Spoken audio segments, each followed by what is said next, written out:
Summer League action, 6th overall pick, Mo Bamba. And the Magic taking on the Nets, second quarter. Bamba, he's got that shot. Mid-range jumper in defender's face. Bamba's first professional point. Later in transition, gets the pass from Rodney Purvis, puts in the lay-in. Right now, Bamba 4 points, 3 rebounds, 42-34 at the half. If you want to see some of the stars in Summer League, the up-and-coming rookie stars, we've got a triple header that's coming up next. Celtics, Sixers, Mavs, Suns, Clippers, Warriors, all games streaming live on the ESPN app, so you can watch them anywhere. Man, watching them in person, our coach in College Game Day, Seth Greenberg. He is live and on hand in Vegas tonight for Summer League action. And Coach Grayson Allen, up to Grayson Allen tricks last night, getting tangled up with fellow rookie Trae Young. How will Allen's chippiness play at the NBA level? That was absolutely nothing. That wasn't a trick. Here's the deal.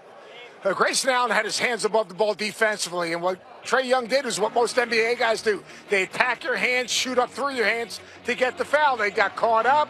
Grayson Allen overreacted a little bit, not really much. Trae Young overreacted. It was a typical basketball fight. Two guys going in different directions. It was a lot about nothing. We wouldn't be talking about this if it was anyone else. Put it to rest. Look, both of those guys are trying to get a better understanding of how to be successful at the NBA level. That was absolutely nothing. And Grayson Allen's going to have to learn, because of his history at Duke, that people aren't going to be watching him perhaps under a sharper microscope when it comes to things like this. As for Trae Young, it was two rookies, Matt. Two rookies. Come on. Look, we're under time constraints. I got one more question I got to ask you. I want to ask you about Trae Young struggling. Why is he struggling early on? Yeah, Trae Young here, he's got to learn where his shot's going to come from. He's got to understand what a good shot and what a good shot is. And he was a volume shooter in college. He can't be a volume shooter in the NBA. He's got to improve on his floater. He's not going to take it into people. Personally, I think he should start by facilitating first, making plays for others, and then look for himself. That logo range has got to go out the door. Those are bad shots. What he's got to do is let the game come to him. But remember now, he's going to play against bigger, longer, more athletic players every single night. So there's going to be a transition. Is he a surefire, can't miss? No, he's not. 6'1" at the most, physically not strong enough right now. He has a gift. His gift is his ability to see plays. He's got to play through that gift first and then look for his shot. Coach is fired up, must have taken a hit at the blackjack table. Go yell at the dealer, not me. Enjoy the Summer League ball, Coach. What was that, Maddie? Woj with us here, and Woj reporting that the Thunder and Melo ending their brief partnership. So what more can you tell us about this? Yeah, Oklahoma City will work with Carmelo Anthony and his agent over the course of this summer to try to figure out how they will exit this one-year relationship.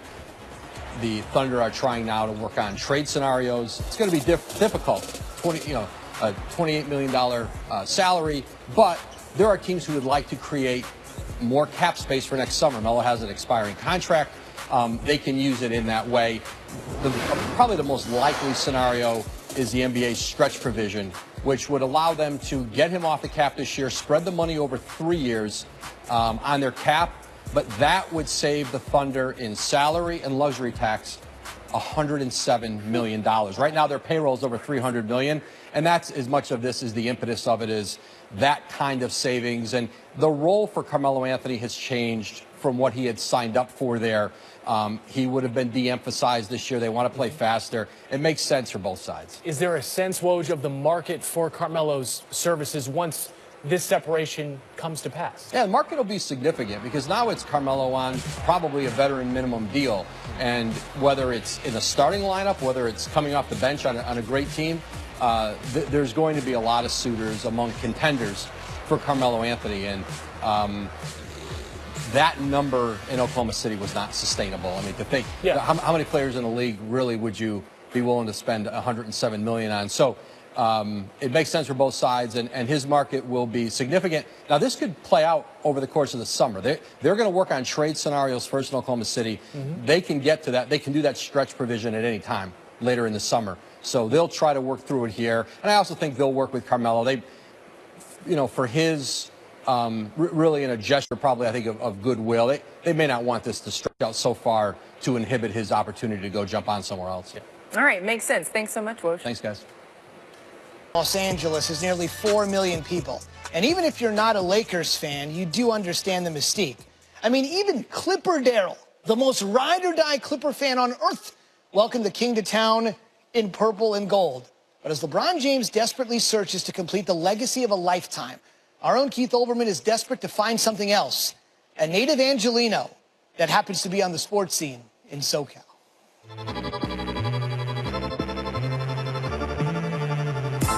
As the old joke went among us honorary native Angelinos, nobody's from L.A. The Lakers importing LeBron is just the continuation of a tradition older than the NBA itself. Kareem, Shaq, Wilt, Kobe, Mikan, even Magic, even the franchise itself, all got to L.A. by free agency or by trading players or by trading draft choices or by trading cities. Heck, the Lakers themselves are from out of town. They moved from Minneapolis in the land of 10,000 lakes, and they only got George Mikan, the original big man, because another franchise went bankrupt. 5 titles later, Mikan retired, and the Lakers utterly collapsed. They had the first draft choice in 1958 and took Elgin Baylor, and the number 2 in 1960, and they took Jerry West. And those are literally the only 2 Laker immortals who never, at least on paper, belonged to any other team. But West and Baylor lost the NBA Finals in 5 of the first 8 years in L.A., and new owner Jack Kent Cooke decided he needed the modern Mikan. He fires to Wilt, and Chamberlain dunks it. Angry at Sixers management, flirting with jumping to the new rival ABA, Wilt Chamberlain was a risky trade proposition. Cooke took the risk. Wilt actually did leave for the ABA. 5 years, 4 Western Conference titles, and 1 NBA crown later. And the Lakers then again sank like a stone. After finishing last in the West in 75, owner Cooke did it again. Now he got the modern Wilt. Abdul-Jabbar gets it in there. Kareem Abdul-Jabbar cost L.A. 4 former first-rounders led by Junior Bridgman. With Kareem and Magic, they won 5 championships. But Magic wasn't really theirs either. They got him indirectly through free agency. When the Lakers let Gail Goodrich go to the Jazz, they were awarded 4 draft choices, including a number 1 in 1979. In those days, the worst 2 teams flipped a coin to decide who drafted first. That coin flip was won by Laker assistant GM Chick Hearn. The Chick Hearn. So Magic went to L.A. and not Chicago. Magic down the middle, just what I thought. A hook shot at 12. Good! From Mikan to Magic to King James, this has just never stopped. James Worthy only got to L.A. by a traded draft pick and a coin flip, where he would have been a San Diego Clipper. In '96, the Charlotte Hornets picked Kobe, then traded him to the Lakers straight up for Vlade Divac. 3 weeks later, owner Jerry Buss went out at the modern Kareem, signing Shaq for 7 years and $120 million. Can you dig it? Pau Gasol got him in a trade. Lamar Odom trade. Luke Walton, now the coach. They got him 16 years ago as a future draft choice in a trade. Of course they have gone and gotten LeBron, the modern Shaq, who was himself the modern Kareem, who was the modern Wilt, who was the modern Mikan. Of course they brought LeBron to L.A. He wins a couple of chips. Put it this way, if he gets a couple of those, they'll be putting a statue out in Staples Center for him, that's for sure. L.A., where they brought the Dodgers from Brooklyn, where the NFL teams were brought in from Cleveland and Oakland and St. Louis and San Diego, where even the Clippers are originally from Buffalo. And now LeBron will be as much of a native Angelino as the palm trees. You do know they brought the palm trees in from out of town, right? And they brought the river to water the palm trees in from out of town, because like the old joke used to go, nobody's from L.A.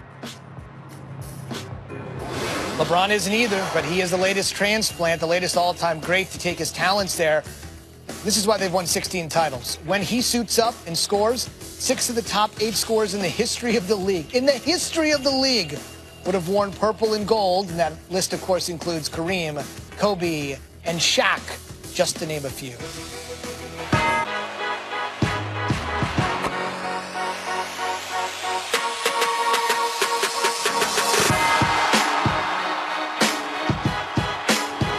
You know, Stephen A. earlier told us, bridging together LeBron and Carmelo, he'd love to see Melo in Los Angeles. When he was traded to the Thunder last September, he was supposed to be the final piece of the OK3, but obviously clearly did not work out that way. They are parting ways. The NBA's best insider made that evident earlier today on SportsCenter, and he joins us on this Friday night. Adrian, bottom line, take me through the options about how OKC and Carmelo could separate and perhaps save the franchise $100 million. Well, the way to save that, it would be $107 million of salary and luxury tax to utilize the stretch and waive provision, which essentially eliminates him off the cap. They spread his money over 3 years, but it saves them almost $90 million in luxury tax. So they can do that. They're going to first try to trade him. They're going to find a team that might be trying to clear a lot of space next year. He's got almost a $29 million expiring contract that, if is cobbled together with a trade for a team, it might be a big chunk that they can use to get off when the summertime comes. That's going to be a harder way to go. But one way or another, he has played his final game in Oklahoma City, and he and his agent are going to work with the Thunder on figuring out how that separation will come, and then he'll be on the market. Yeah, and you did say in your reporting earlier today that he will be in demand, if no other reason than the dangling carrot, the humongous expiring contract. One other guy that's had plenty of huge contracts is Dwight Howard. Buyout with the Nets complete after the trade from the Hornets. He's now set to sign a 2-year deal with the Wizards. So take me inside the risk-reward here for Washington. A little bit surprising in Washington that he got the player option on the second year, which means he has a choice of whether he opts in. It's at $5+ million a year. But tremendous opportunity for Dwight to go to a playoff team and show right now again that not only can he be effective, but that he can fit into an environment, that he can be a positive force in a locker room with a team. There's a big hole in the middle in Washington after the Marcin Gortat trade to the Clippers. They need a center. No question about it. There was a time where if Dwight Howard signed a deal, the NBA would stop. It shows you how different the league is just a few years later. Adrian, thank you. Thanks, Zubin. Guys, thanks. End of an era in San Antonio. As reported earlier, Tony Parker agreed to a 2-year, $10 million deal with Charlotte, bringing an end to his 17 seasons in San Antonio, which resulted in 4 championships for the Spurs. Our agent Wojnarowski on that earlier.